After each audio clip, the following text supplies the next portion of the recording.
Let's just tidy this up.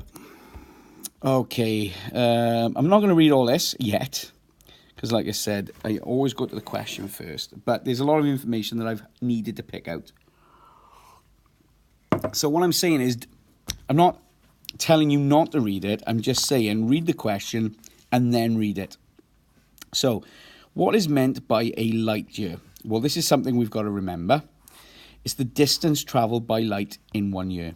Now, someone said earlier, have you got to say in 1 Earth year, because it relates to our year, and obviously different planets take different times for their years, but it's compared to 1 year on our planet. So you just say the distance travelled by light in 1 year.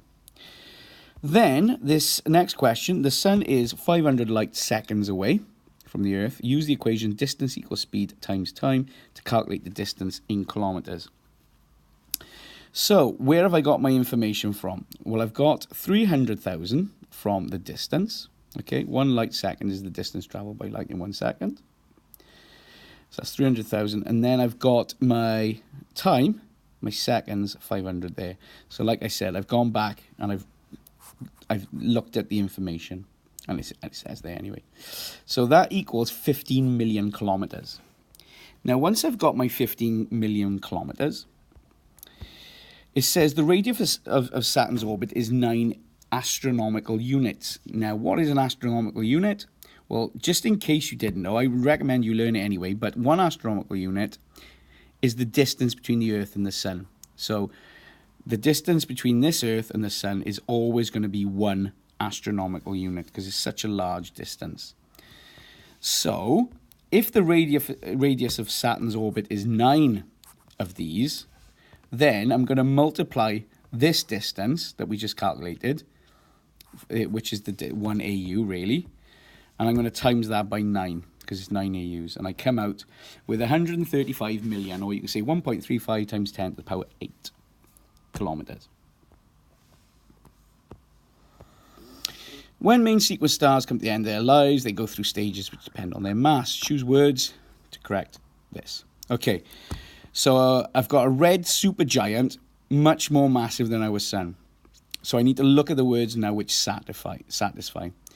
So I know, so it doesn't give you any order. So it's not going to be a white dwarf, okay, because that's linked with something else. Neutron star is probably going to go in there. What comes before a neutron star? A supernova, and that's why I've put supernova there, and then a neutron star. Okay, black dwarf, not applicable. Your red giant is going to go in this one for a normal size sun, or for a small size sun, I should say, and then that white dwarf comes after. So it's just a process of elimination there. Another table. Again, I'm just going to go for the question, the statement, 4 stars have the same mass. Well, that's incorrect, because I've looked at the masses, and these two are the same, but then that's only 2 stars have the same mass, so that's incorrect. Light travelling from Kepler 90 takes the longest time to reach Earth. Well, it hasn't got time, but it's got distance, and Kepler 11 to Kepler 90 has the biggest distance, so it makes sense that it's going to take the longest time to reach Earth. The range of star temperatures is 5,060 Kelvin, so that's just a quick calculation. I get my biggest number, I minus my smallest number, you get your range, and it does come out to be 560.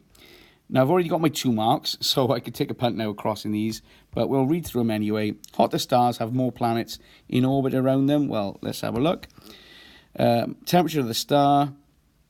Have they got more planets? Not really, because when you look at it, they're all about even. So, you know, you got even the coolest star's got 6 planets orbiting around it, and you're hot there, and you got a really hot one with the same there, so that's incorrect. And then star HR8832 is double the distance of the star HHD4, whatever it is. This threw me a little, because one of them is double, but not how they've said it in the sentence. So it's actually half and not double. And if you looked at that, you'd see it. So I'm not going to go into that too much. State 2 reasons using evidence from Table 1 why scientists predict the star Kepler is most likely to have a solar system to ours. Well, it's pretty much the same mass as ours, and it's got a similar temperature. So that's the answer to that. Another table. Sip cup of tea. Compare the trends in temperature and orbit radius of the planets around Kepler 11. So this table now, data collected, experiments of orbit around Kepler 11. So I've said in both systems the temperature decreases, which it does.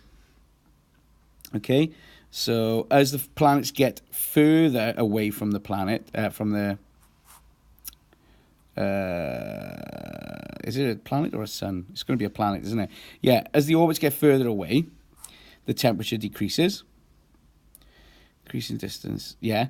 And then I said if in the solar system, Venus and the second planet.